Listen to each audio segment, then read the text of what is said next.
gente! Parabéns! Passou na faculdade!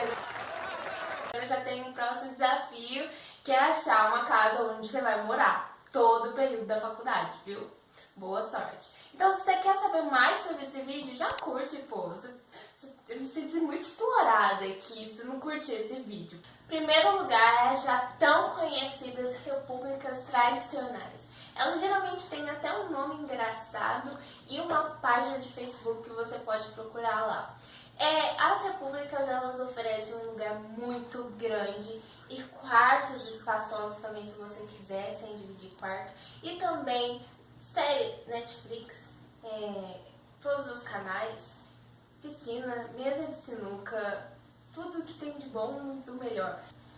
Mas tem muita festa, muita bebedeira e eles honram bastante os calouros, os bichos. Mas se você consegue estudar num ambiente que tenha bastante festa, bastante coisa, você vai conseguir aproveitar tanto da diversão como também estudar.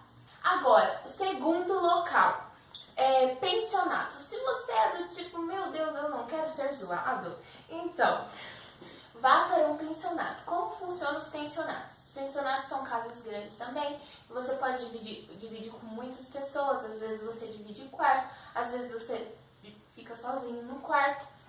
E essa casa geralmente tem uma faxineira que faz a limpeza todos os dias da semana.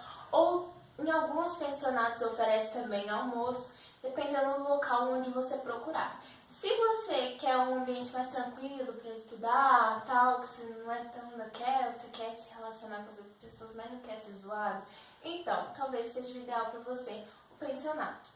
Eu morei num pensionato no primeiro período. Foi muito legal para conhecer as pessoas e conhecer a cidade, principalmente também.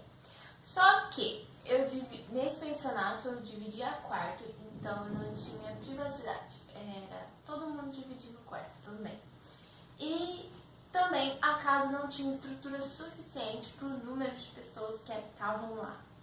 Então pensa, era 3 banheiros, beleza, mas a cozinha era muito pequena e todo mundo acordava às 7 para poder fazer café da manhã e ficava uma loucura aquele lugar.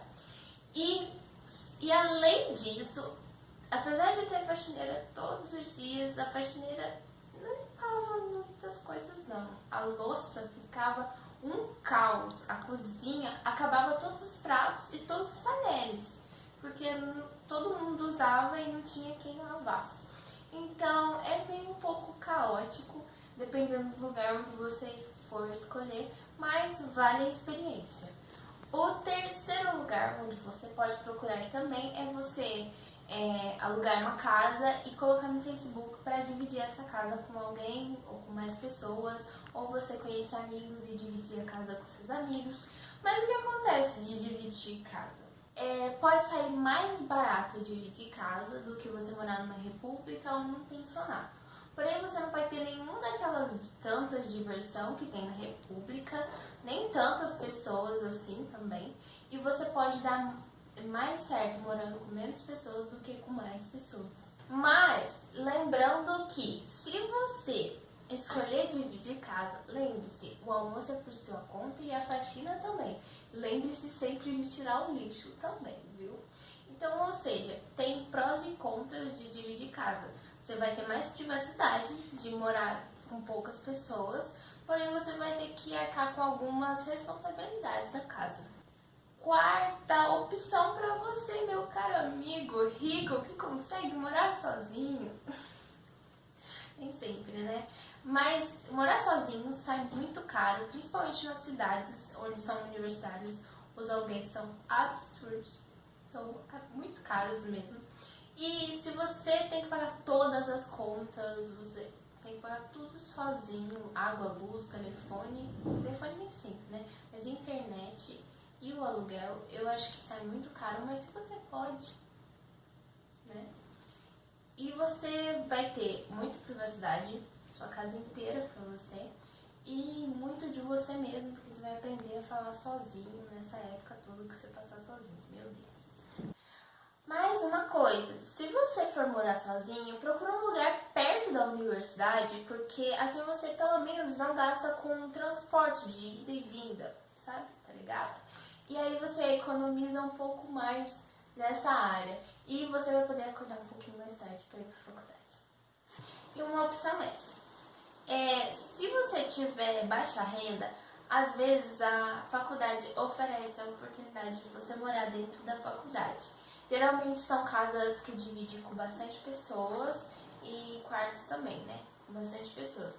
Mas é uma opção para quem é baixa renda e não consegue pagar um aluguel. Se você gostou dessas dicas, se inscreva aqui no canal, curta aqui e comente aqui embaixo o lugar onde você escolheria para morar. Caso você passasse na faculdade ou você que passou na faculdade, me fala onde você quer morar, meu filho. Escreve aqui embaixo, tá bom?